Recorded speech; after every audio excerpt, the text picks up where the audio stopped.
embutido with crab stick. Ayan.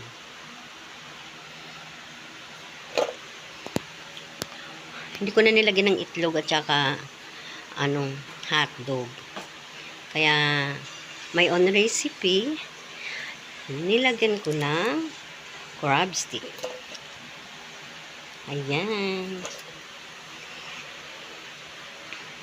Masarap to na sambay niya. Ay! May pickles pa ako. Gagawa ko ng Hindi ko inubos yung pickles. Ayan. Okay. Ayan. Thanks for watching. Bye-bye.